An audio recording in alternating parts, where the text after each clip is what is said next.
y vamos a concluir estas conferencias con el título del tema, las tentaciones de Jesús.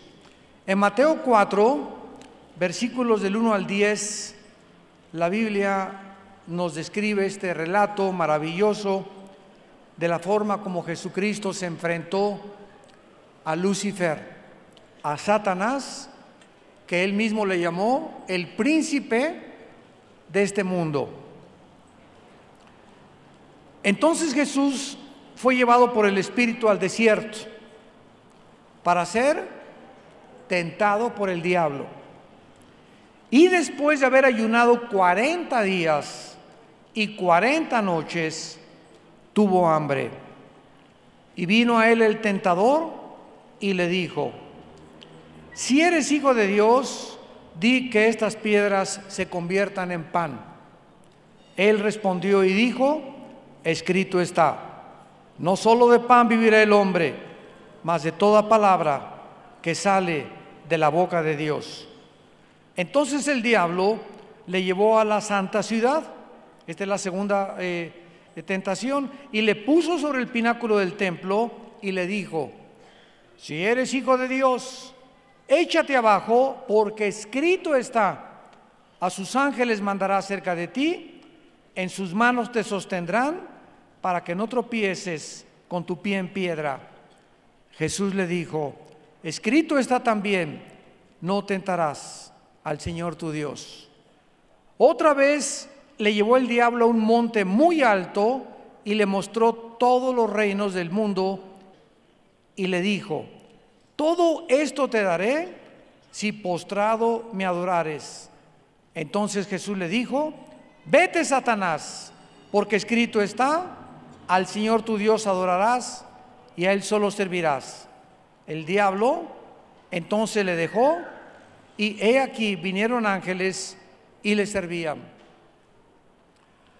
Una de las verdades más importantes de la teología cristiana, y una de las verdades más importantes que la mayor parte de los no cristianos no han entendido, por lo cual no entienden todavía la verdadera personalidad ni la naturaleza humana que Cristo tuvo, aunada a la naturaleza divina, es precisamente lo que se llama la hipostasis, que significa la unión de la naturaleza divina y la naturaleza humana de Jesucristo sin que se hayan mezclado. Esto es muy importante, es bastante profundo, pero Cristo era 100% como tú y como yo.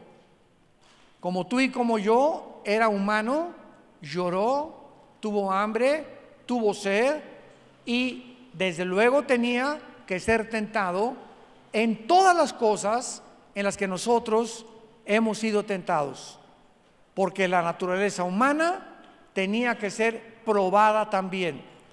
Y la naturaleza divina es porque Él era divino, Él era Dios, pero al mismo tiempo que Él era Dios, allá en el cielo el Padre y el Hijo estaban en el mismo lugar. En el principio era el verbo era con Dios y el verbo era Dios. Juan 1:1. Y cuando Jesucristo baja al mundo, sucede algo extraordinario, donde el Hijo no mantiene, ni tampoco discute, ni pelea quedarse en el nivel del Padre. Sin dejar de ser divino, se pone Él debajo del Padre, se somete al Padre para quedar bajo la voluntad del Padre, mientras mantenía su naturaleza humana para demostrarnos a nosotros que sus poderes divinos los ponía bajo el Padre para actuar bajo la voluntad del Padre, y nunca, mientras estuvo debajo del Padre, hizo su voluntad. Dice el capítulo 6 de San Juan: no he venido para hacer mi voluntad, sino la voluntad de Dios. Hace algún tiempo, un musulmán, estaba mi esposa y yo en una nación europea, y un taxista me dijo, quiero hacerle una pregunta. Sí, le contesté. Ustedes dicen que Jesús es Dios. Claro que fue Dios. Y me dijo, ¿acaso Dios puede morir? Y me quedé así. Muy buena pregunta, porque ustedes dicen que es Dios, pero contésteme, ¿puede acaso morir? Porque si Dios muere, me contestó el musulmán, muy inteligente, se paralizaría el universo. Entonces, ¿cómo pueden ustedes sostener y decir que Jesús fue Dios y al mismo tiempo decir que murió Dios? ¿Cuál es el problema de este musulmán? La ignorancia de las naturalezas de Jesucristo. Y le dije, efectivamente, Jesucristo era Dios, pero también era hombre. Y la persona que murió en la cruz del Calvario no fue Dios, sino Jesucristo hombre. Dios puso en su naturaleza humana los pecados de todos nosotros, porque Dios no puede pecar. El que no conoció pecado se hizo pecado en nuestro lugar, y cuando Él dijo, en tus manos te encomiendo mi espíritu, la persona que moría en la cruz tenía que ser humano, pero tenía que ser Dios. ¿Por qué? Porque un ángel no podía morir por nosotros, San Martín de Porres no podía morir por nosotros, Abraham no podía morir por nosotros, ningún papa podía morir por nosotros, porque todos los hombres hemos pecado y todos hemos sido alejados de la gloria de Dios. Entonces, en la cruz solo Dios nos podía perdonar, por lo que en la cruz tenía que haber un hombre y tenía que haber un Dios.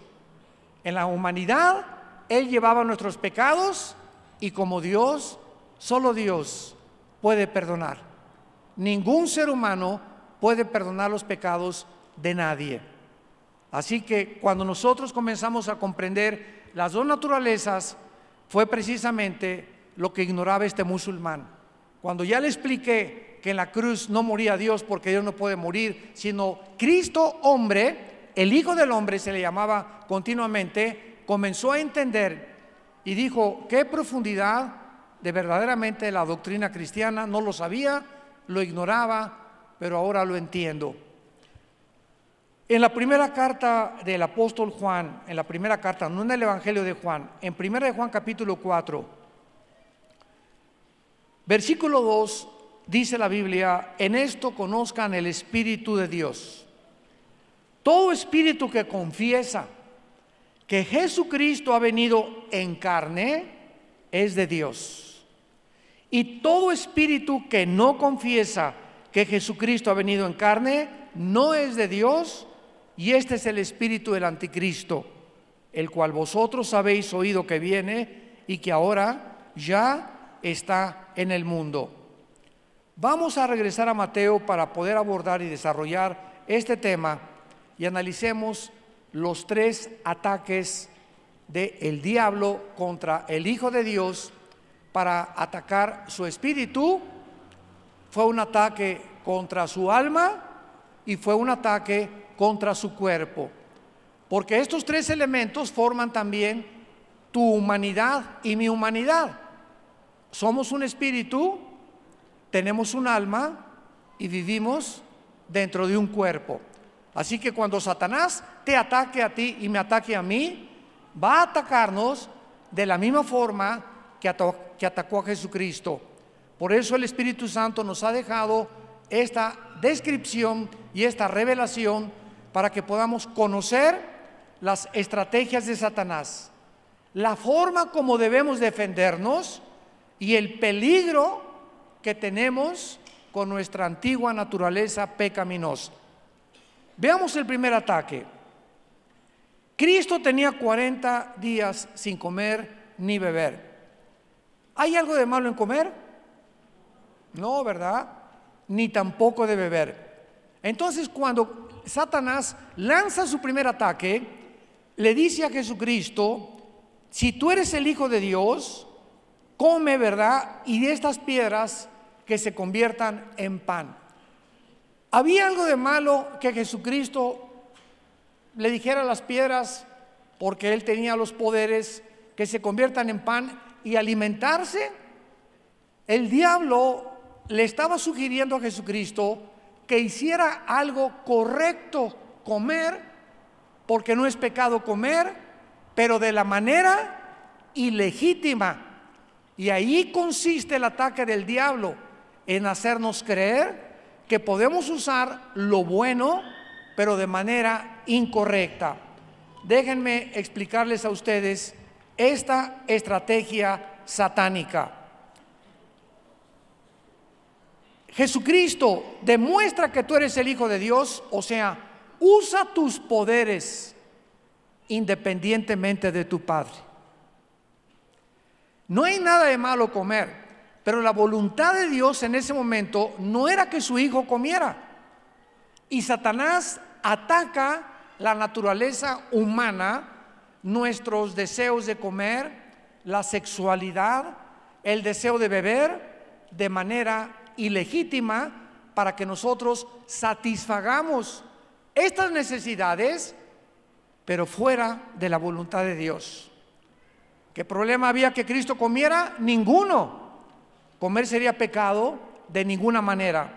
El problema radicaba que no formaba parte del plan de Dios en ese momento que Él comiera. De la misma forma, nos ataca a nosotros sugiriéndonos que usemos todo lo bueno y lo bello que Dios nos ha dado de manera ilegítima. Por ejemplo, usa el sexo. ¿Qué tiene de malo el sexo? ¿Qué acaso no te lo dio Dios? ¿Por qué no te puedes tener relaciones con tu novio o con tu novia antes de casarte? Es un impulso biológico que Dios nos dio. Y eso lo oímos en la televisión, en los sexólogos, en psiquiatras, en psicólogos. Usa el sexo, es algo, esto es verdad. Dios nos los dio, pero no usarlo antes del matrimonio. Entonces, el diablo nos sugiere que usemos algo natural, que es la sexualidad, pero Dios no lo diseñó el sexo para ser usado antes del matrimonio. La Biblia nos enseña que el sexo solo puede ser usado dentro de la esfera y de la dimensión del matrimonio. Usar el sexo antes del matrimonio o estando casados con otra persona es una manera ilegítima y estamos violando la ley de Dios.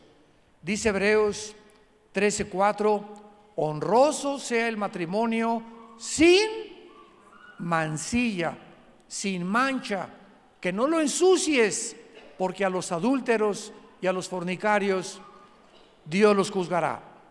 Dice Proverbios 6:32, el que comete adulterio es falto de entendimiento, corrompe su alma y su herida es difícil de que sea sanada. El adulterio o la fornicación o usar el sexo de manera ilegítima deteriora el carácter, descompone la persona, nos cierra y nos pone un velo para poder discernir la voluntad de Dios, porque es un pecado donde estamos atentando contra nuestra propia naturaleza, con la naturaleza de otros seres humanos y arruinando nuestro matrimonio. El diablo dice, come lo que quieras, si está bueno que comas, pero no con exceso, porque comer con exceso, ¿cómo se llama? Gula, como los romanos, que ponían las mesas de los bufetes y había camarones, había tlayudas, había esto, había pozole de Puebla, pozole oaxaqueño, tamales, etcétera, etcétera. Y los romanos llegó un momento de tanta depravación que cuando ya se sentían llenos, se metían una pluma y volvían el estómago para seguir probando los demás que no habían probado. Esto se llama el pecado de la gula. Entonces, el comer es bueno, pero lo podemos usar de manera ilegítima cuando aprovechamos de la comida. Y lo mismo dice el diablo, divierte lo que quieras. Oye, divertirte no es malo. Claro que no es malo, pero no en parrandas ni en orgías tampoco. Entonces, ¿las fiestas son malas? No, las fiestas no son malas. Son malas las fiestas del mundo. ¿El baile es malo? No, de ninguna manera. A mí me encanta bailar con mi esposa, el baile, el Danubio Azul, etcétera, etcétera. música clásica, es precioso el baile, pero el pecado es mover el bote, ¿verdad? Con movimientos sensuales, que son los bailes modernos. Ahí es cuando ya estamos saliéndonos un poquito, porque estamos exaltando la sensualidad. Entonces, Satanás nos va a sugerir que hagamos algo correcto de manera equivocada. Nos va a sugerir que satisfagamos nuestros apetitos naturales de manera ilegítima. Que usemos el privilegio. Oye, tú eres cristiano, somos libres en Cristo, pero violando nuestra responsabilidad y viviendo en libertinaje. Hay una persona que me dijo un día: ¿usted cree que la salvación se pierde? Y le dije: no, pues no, la salvación no se puede perder, porque lo que Dios nos dio es salvación eterna, no temporal. Ah, bueno, usted está predicando que entonces podemos hacer lo que querramos, porque si no se pierde la salvación, pues entonces qué bonito, ¿verdad? Pues me voy a dedicarme al libertinaje, voy a hacer esto y el otro. Y le dije: en Gálatas capítulo 5, el apóstol Pablo dio un consejo: a libertad fuimos llamados, solamente que no usemos la libertad como ocasión para la carne. Entonces le dije a esta persona: el hecho que tú me digas que como sabes que la salvación no se pierde, te vas a aprovechar de eso para pecar, me habla que tú no eres cristiano. Dice Romanos capítulo 6, cuando Pablo descubrió esto: entonces perseveraremos en el pecado para que la gracia abunde. Y lo contesta en Romanos 6: de ninguna manera. ¿O no sabéis que los que hemos muerto en Cristo hemos sido bautizados en su muerte? Porque somos sepultados juntamente con Él por medio del bautismo. No es el bautismo en agua, es el bautismo en el Espíritu Santo, a fin de que vivamos para una vida nueva. Entonces tengamos cuidado cuando creamos que porque somos libres y que la salvación no se pierde, y otros creen que sí se pierde la salvación, podamos usar nuestra libertad como ocasión para la carne. ¿Cómo le contestó Cristo a este ataque a Satanás en el versículo 4? Y le dijo Jesús: escrito está, no solo de pan vivirá el hombre, sino de toda palabra que sale de la boca de Dios. Nuestra obediencia es la mejor manera de demostrar nuestra fe. Un cristiano que no es obediente no lo es porque no cree que tenga que obedecer a Dios. Y sin fe, Hebreos 11:6, es imposible agradar a Dios. Entonces el diablo nos sugiere continuamente que lo más importante en la vida es satisfacer el hambre, satisfacer la sed, satisfacer la sexualidad. Pero de repente viene Jesucristo al mundo y nos dice: hay algo más importante que comer, hay algo más importante que beber, hay algo más importante que tu sexualidad. Nadie se ha muerto por no tener relaciones sexuales, nadie. ¿Podemos realmente subsistir sin comer muchos días? No sin agua tampoco. Y Cristo nos dice: cuando tú comienzas a entender que lo más importante para satisfacer es el alimento espiritual, la palabra de mi Padre, al comer diario la Biblia, al estar en contacto con la Biblia diario, al tener comunión diaria con Jesucristo y fortalecer nuestro espíritu, cuando yo tenga hambre y cuando yo tenga sed, pasan a segundo plano. Y entonces si tengo 3 o 4 meses como casado y por alguna razón vivo lejos de mi esposa y pues muchos andan arañando las paredes ya y dicen: es que mi esposa cometió adulterio porque pues ella me dice que nanay, y me castiga mi esposa como con un chicote, me duele más que el chicote, que porque no le he dado dinero, etcétera, etcétera. Ahí descubrimos que no es verdad que tengamos que satisfacer muchas veces estos impulsos biológicos cuando vivimos cerca de Cristo, porque Él es el que nos fortalece y el gozo del Señor es nuestra fortaleza. Entonces tenemos que descubrir eso, que la Biblia nos fortalece de tal manera que podemos, ¿verdad?, en lo famoso ayuno, estar 1 o 2 días sin comer, pero no le recomiendo a nadie que ayune si tienes que trabajar. Si tienes diabetes, no te atrevas a ayunar. Si no puedes estar 1 o 2 días dedicado a estar en la palabra y a memorizar la palabra, no ayunes.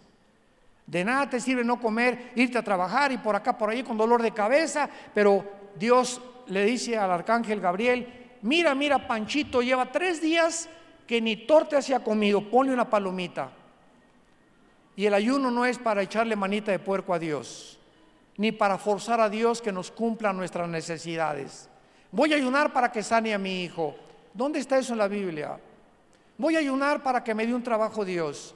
O sea, Dios me tiene que ver en un estado de sacrificio para que se acuerde de mí. Es el mensaje que le estamos mandando. Y Dios nos contesta: ¿que tú no sabes que mi misericordia es nueva cada mañana? ¿Tú crees que yo necesito que tú hagas sacrificios para que yo pueda satisfacer tus necesidades? De ninguna manera. Qué ignorante eres de mi naturaleza divina. Yo no busco sacrificios, busco obediencia. Entonces, cuando usamos el ayuno, muchos lo usan como huelga de hambre. Ya no es ayuno, ya es huelga. Y con eso van a tratar de forzar a Dios, ¿verdad?, a que les cumpla sus caprichos. Y Dios no es del PRI, ni del PAN, ni de Morena tampoco. No es un partido político, los cristianos, para que hagamos huelga de hambre y Dios nos pueda contestar. Vayamos a la segunda tentación del versículo 5 al versículo 7. La segunda tentación. Entonces el diablo, notemos esto, que él nunca se va a dejar por vencido cuando nos ataca. Cuando nosotros vencemos una tentación, no creas que ya la hiciste. Te tienes que mantener en la fortaleza del Señor, en la palabra de Dios, orando para no caer en las tentaciones que en el futuro tiene preparadas para nosotros. Muchos de nosotros no hemos caído en tentaciones ni hemos hecho pecados porque no hemos tenido la oportunidad. ¿No es verdad? O sea, bueno, yo me he encontrado con hermanos cristianos y muchos me dicen: mira, yo ahorita pues no he adulterado ni he fornicado. Y yo les pregunto siempre: ¿has tenido la oportunidad de hacerlo? ¿A qué te refieres? Le dije: mira, no quiero jactarme, pero una vez, me acuerdo, nosotros viajamos bastante y pues he tenido la disciplina, les contaba ahorita a unos hermanos, de levantarme temprano, estar siempre con el Señor.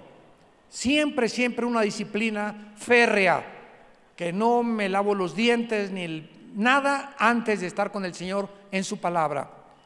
Y entonces esa mañana tuve un muy bonito tiempo con el Señor. Me subí a un avión, mi esposa no me acompañaba. Y era precisamente la semana que le llaman en Estados Unidos el Spring Break, que es antes de Semana Santa, cuando todos los gringos, ¿verdad?, se sueltan el pelo y se destrampan y van a Acapulco, casi todos ellos jóvenes, y se emborrachan y bueno, no se imaginan lo que hacen en este tiempo muchos norteamericanos. Entonces yo iba en el avión en esa semana. Siempre casi les pido en la aviación, en la compañía, que me den un pasillo. No me gusta ir junto a la ventana, porque si me tocan 2 gordos, ¿verdad?, y se duermen y quiero ir al sanitario, ahí les encargo cómo despertarlos, ¿verdad? Entonces prefiero siempre el pasillo. Y junto a mí venían 2 muchachas jóvenes y venía yo leyendo la Biblia y de repente una de ellas se puso de lado y me puso los pies en la mesita que te ponen en los aviones y me hacía así con los dedos. Y volteé yo y dije: ¿qué es esto, verdad? Dios mío, una marciana aterrizó aquí en el avión. Y pues venían las 2 muchachas, traían botellitas de whisky, llevaban como 3 o 4 cada una, y no se dieron cuenta que era la Biblia. y le dije en inglés con mucho respeto: te voy a agradecer que me quites tus pies porque están sobre mi Biblia. Cuando yo dije la palabra Biblia, ella hizo así como un resorte sus pies, sus piernas, se sentó normal y lo primero que me preguntó es: ¿qué tú eres cristiano? Le dije: soy pastor. Y en ese momento hizo así. ¿Con quién nos hemos metido, verdad? Pero yo le contesto a mi esposa como un incidente, porque en ese momento se los digo: si yo no hubiera estado fuerte y no estuviera en el Señor, aunque sea pastor, quién sabe si hubiera soportado la tentación, porque me estaban invitando después, ¿verdad?, a que bajara con ellas y que las acompañara, y pues nadie me ve, nadie en el avión me reconoció, y pues y así pensamos: nadie me ve, nadie, pero Dios observa todos nuestros caminos. Entonces yo pienso, y no lo puedo negar, si yo me descuido, yo caigo, igual que tú, igual que yo, igual que cualquiera. No somos ángeles, tenemos una naturaleza traicionera, y el que piense que está firme, mire que no caiga. Hoy platicábamos en la comida de muchos que han sido grandes hombres de Dios por muchos años y cayeron. Y ha habido cantidad de hombres en los 41, 42 años que tengo de predicar la palabra de Dios, que yo he conocido, que iban muy bien y ministerios, y salieron y por acá y por allá, y estaban aquí en la cúspide del éxito, y algo les pasó en la mitad del camino. Y me acuerdo cuando alguien muy sabio me dijo: Armando, no es como comenzamos, sino como terminamos lo que vale delante de Dios. Porque pudiste haber tenido 25 años maravillosos y 30 años maravillosos, y una pequeña locura echa a perder el perfume y una sopa, dice el rey Salomón. A los más sabios los puede echar a perder una locura, una canita al aire, un desliz por haber estado descuidados, arruina completamente nuestra vida personal, nuestra vida matrimonial, nuestro ministerio, el trabajo, nuestros hijos, por una canita al aire. Hay cosas y decisiones que tienen consecuencias que pagas muy caro después, la cosecha que tienes que recoger. Cristo lo dijo claramente: escrito está, no tentarás al Señor tu Dios. En este ataque notamos que el diablo lo lleva al pináculo de un templo, y es interesante que lo haya llevado ahí, fuera en la ciudad de Jerusalén, al pináculo del templo. ¿Por qué lo llevó ahí? ¿Por qué el diablo agarró a Jesús y lo subió hasta arriba de la punta del templo? Porque el diablo sabe lo siguiente: que la mente humana es altamente influenciada por el medio ambiente que la rodea. ¿Saben ustedes que en un partido de fútbol tú vas tranquilo y de repente se levantan las porras al Barcelona o al América, y los gritos que están por ahí te contagian a tú hacer lo mismo? Yo tengo un hijo que es pastor, Alan, y él es americanista. No le digas de las Chivas porque te deja de hablar. Dice que nada más los americanistas son espirituales. Bueno, él se disfraza cuando va al Estadio Azteca, se pone el América, lleva su, ¿cómo se llama? La cosa que es a vuelta, la matraca, etcétera, etcétera. Y ahí está gritando, y siempre llega: papá, me acabé la voz. El medio ambiente donde tú te encuentras te afecta. Cuando se juntan 100 muchachas en un concierto de un muchacho como Luis Miguel, Justin Bieber, etcétera, etcétera, las muchachas en ese medio ambiente se vuelven locas. En ese medio ambiente, y verdad, y la avientan de besos y todo, y te das cuenta cómo se desborda, se desbocan emocional y sentimentalmente. No lo harían en la calle con cualquier persona, pero bajo ese medio ambiente les influye para poder desembocar todas sus pasiones y todos sus sentimientos. El ambiente donde crecimos nos puede hacer sentimentales. Yo me acuerdo la primera vez que regresé a Oaxaca, aquí, yo nací aquí en la ciudad de Oaxaca, y pasaron casi 40 años, 35 o 40 años que no volví aquí a mi tierra. Y precisamente volví cuando el pastor Betanzo me invitó una vez a predicar con ustedes. Y cuando yo me bajé el avión aquí en Oaxaca, sentía algo en mi alma que no había sentido nunca en ninguna parte donde he viajado. Y sin que yo me acordara de eso, sentía algo, ¿verdad?, que me conectó con el lugar geográfico donde Dios escogió que yo naciera.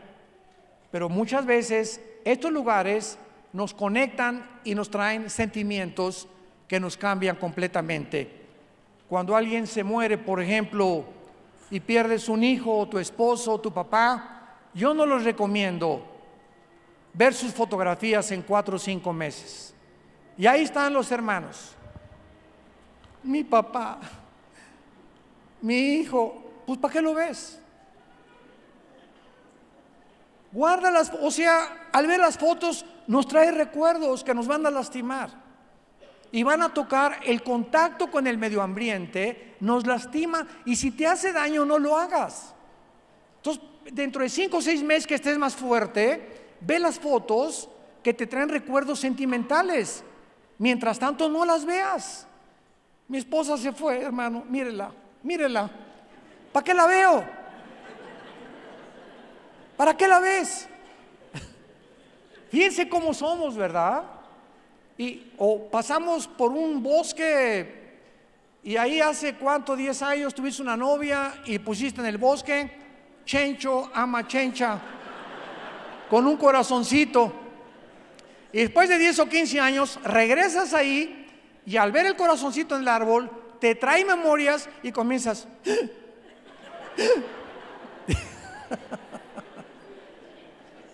El diablo sabe que el medio ambiente en el cual podamos estar nos puede lastimar para bien o nos puede lastimar para mal.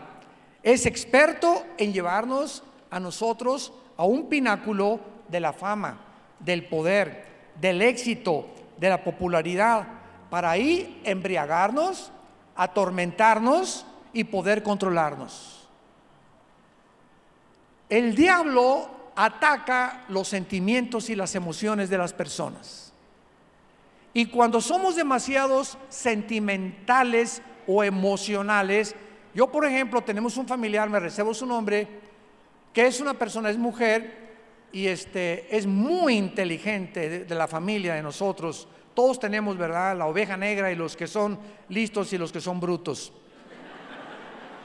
O no tan inteligentes como otros, ¿verdad? Y esta persona en mi familia es una persona con doctorados y lo que ustedes quieran, pero en el área emocional es una persona tan inmadura como ustedes no se imaginan, y por eso lleva 3 matrimonios. Entonces ella es brillante intelectualmente, pero en el área emocional los hombres la han conquistado, y por ser ella tan emocional y tan sentimental ha caído, y los hombres con los que se ha metido han sido o borrachos, parranderos o jugadores. El último le puso una tranquiza que no se imaginan. Finalmente esta persona en la familia ya entendió, gracias a Dios, y pues ya ahorita es madura, se casó con un hombre de Dios, pero tuvo que aprender que la inteligencia y el coeficiente intelectual que ella tenía no le ayudaba en el área emocional.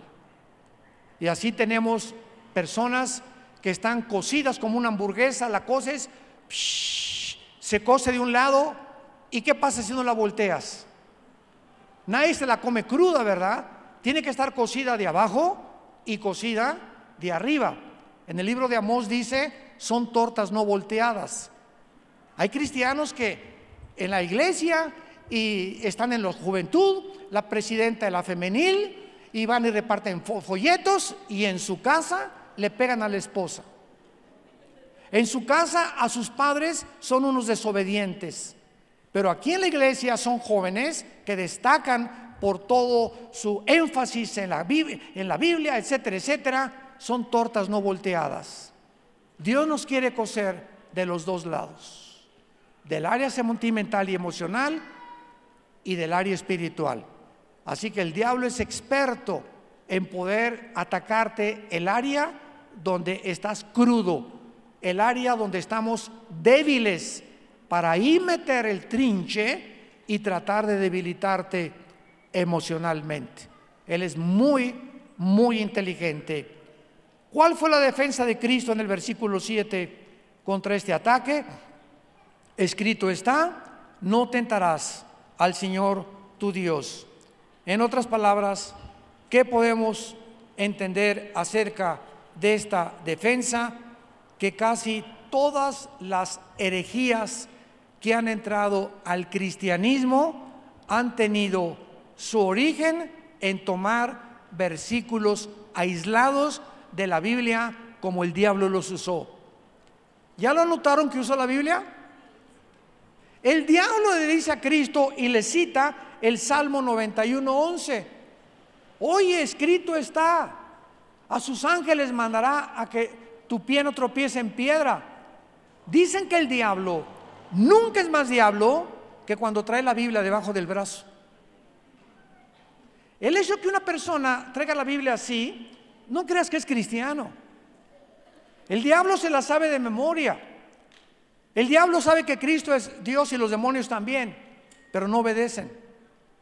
Entonces de nada te sirve conocer la Biblia y ser un experto en teología y en soteriología y en escatología y angeliología, y sin embargo eres un rebelde a sus mandamientos. Hace muchos años había un gran escritor en México muy famoso, ya murió. Escuchen esto: este hombre en México tradujo la Biblia del griego al castellano. Imagínate nada más, ¿no?, el trabajo tan minucioso y tan detallado que se requiere para hacer esto. Y una vez me invitaron a un debate contra él y me dijeron que él había oído de nuestra persona y quería debatirme por el radio. Esto fue por el radio, no fue por la televisión. Y cuando yo oí que él era el traductor de la Biblia del Nuevo Testamento, lo primero que pensé fue: pues es cristiano. Oye, si alguien conoce el Nuevo Testamento, es él, las palabras originales de todo, etcétera, etcétera. Y entonces comenzó el debate y yo no entendía por qué él me quería agredir. Y oiga, usted cree, y siempre presumiendo, como dijo en el griego, hablaba en griego, y me quería apantallar en el griego diciéndome: pues yo conozco mucho más que tú. Y entonces finalmente, al descubrir yo, después de 15 minutos de estar con él en este debate, le dije lo siguiente: no hay mayor tristeza y mayor tragedia que haberlo conocido, porque tú eres una persona que conoce la Biblia, pero no conoce al autor de la Biblia. Tú puedes conocer la Biblia sin conocer al autor de la Biblia, sin tener una relación con Jesucristo. Y así hay cantidad de sectas, cantidad de religiones, cantidad de personas cultísimas que conocen el Antiguo Testamento y conocen esto y el otro sin tener el conocimiento de Dios, por no tener al Espíritu Santo. Y así es exactamente el diablo. El diablo conoce la Biblia, pero no tiene una relación con Dios. Rompió su relación con Cristo. Y esta es la tragedia más grande que le puede pasar a una persona. Tú hablas con un mormón y el mormón te dice: podemos ser dioses. Y yo te lo demuestro. ¿Tú podrías, como cristiano, encontrarte un mormón, demostrarle que no somos dioses? Porque te cita que Cristo dijo, ¿qué no está escrito en los Salmos, Salmo 82, serán dioses? Entonces, ¿qué acaso no somos dioses?, dicen los mormones. ¿Tú sabes cómo contestarle? Yo recuerdo hace algunos meses que hubo un predicador en la televisión que dijo que éramos Jehová Junior. Me reservo el nombre de este predicador. Y cuando yo oí públicamente que él dijo en la televisión que éramos dioses, porque los hijos de los canguritos son canguros, los hijos de elefantes son elefantitos, y si somos hijos de Dios somos diositos, Jehová Junior. Esa fue la conclusión a la que él llegó. Tuve que debatir públicamente en un mensaje que se tituló No somos dioses. Entonces podemos tomar un versículo de la Biblia, inflarlo, llevarlo al extremo y convertirlo en una herejía. Tú te encuentras a un testigo de Jehová, es una secta tremenda, y te dicen que no existe el infierno, te dicen que Cristo es un ángel, y te dicen que Él no puede ser Dios. Ellos no creen en Cristo como Dios. ¿Le puedes contestar? ¿Le puedes debatir a un testigo de Jehová, tu vecino, porque andan por todos lados? Pues son muy insistentes. ¿Te puedes encontrar con una adventista del séptimo día? ¿Ustedes por qué no guardan el sábado? Contéstale, te gano. Yo guardo el sábado, el domingo, el lunes, el martes, el miércoles, el jueves, el viernes y el domingo. No, ¿qué nada más el sábado guardas tú? Así les digo yo. Y se quedan así, no saben qué contestar, ¿verdad? Y nada más el sábado lo guardas. Nosotros guardamos todos los días son santos para nosotros ya. Ya no hay un día específico que se nos obliga. Nos juntamos el domingo porque los apóstoles, después de la resurrección, el primer día resucitó Cristo, el Espíritu Santo en Pentecostés vino el domingo, nos reunimos el domingo. 1 Corintios 16, 1 al 2, los apóstoles partían el pan el domingo, y por eso, pero no se nos impone. Si tú trabajas en un hotel el domingo, no cometes pecado si no vienes a la iglesia, porque es el día que tú tienes que trabajar en el hotel o en el trabajo que tengas. Pero Dios quiere que tengamos un día de descanso después de 6 días de trabajo. Y el lunes puede ser para ti el día de descanso, puede ser el martes, puede ser el miércoles, es el día que tú dejas de trabajar. Y lo dedicamos completamente, ¿verdad? Con la familia y con el Señor, etcétera, etcétera. Entonces, las sectas usan la Biblia sacando de contexto, inflando un solo versículo sin tomar en cuenta todos los demás de la Biblia. Y por último lugar, el ataque más fuerte que Cristo recibe es el tercero.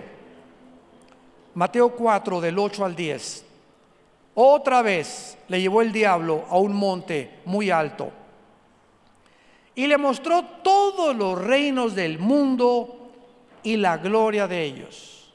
Y le dijo: todo esto te daré si te hincas y me adoras. Si te pones de rodillas y reconoces que soy superior a ti.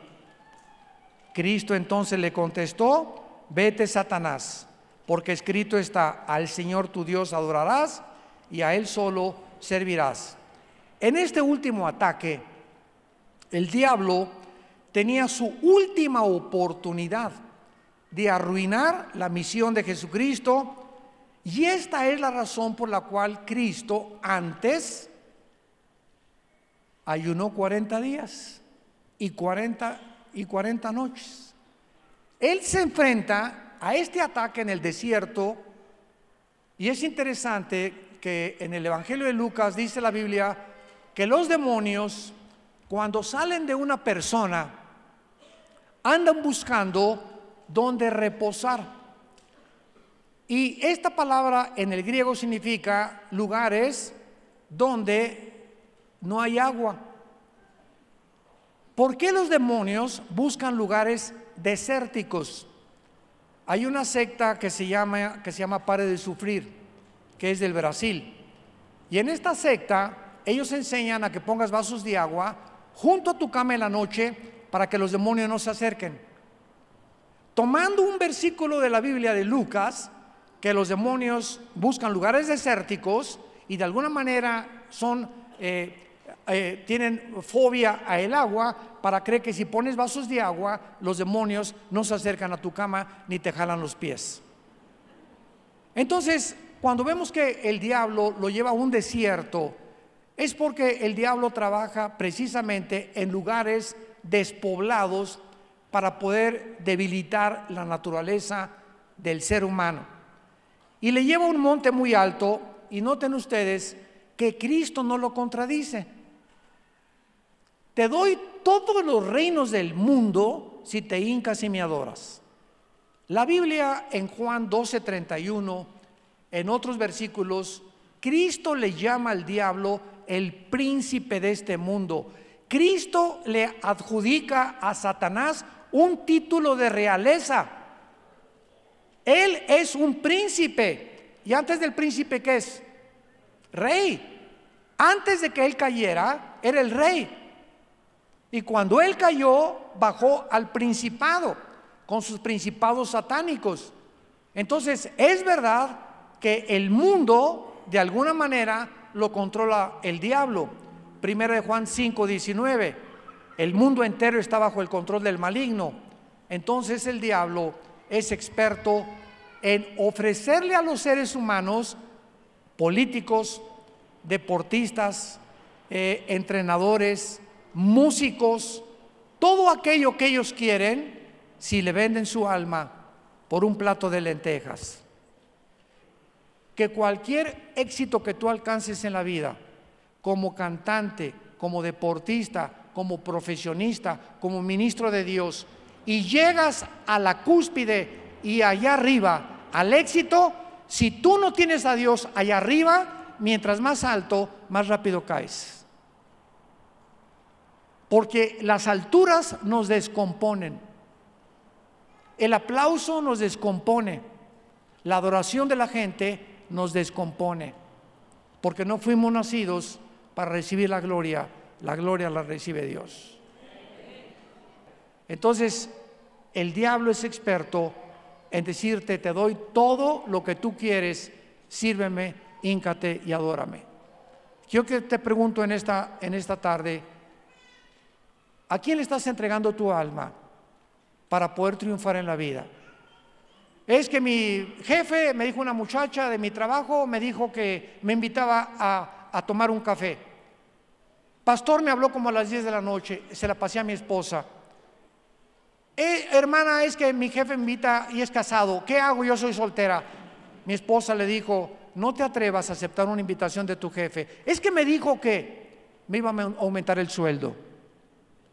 Y entonces le contestamos: estás vendiendo tu alma al diablo por un miserable sueldo.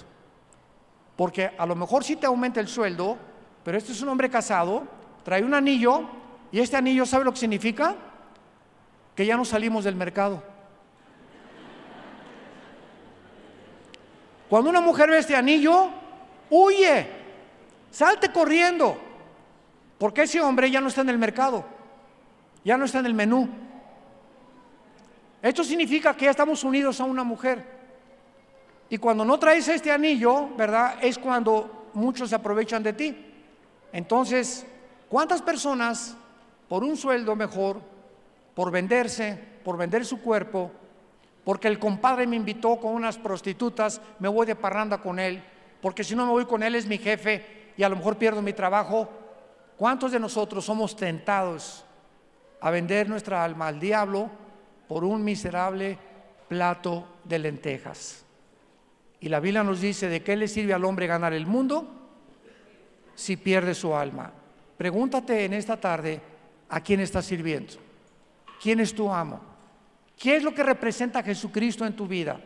Cuando venga la tentación, porque va a venir, y todos vamos a ser tentados para que nuestra fe sea probada, ¿estás seguro, estás segura de pasar la prueba? Para terminar, hace algunos años un hombre me habló a las 1 de la mañana.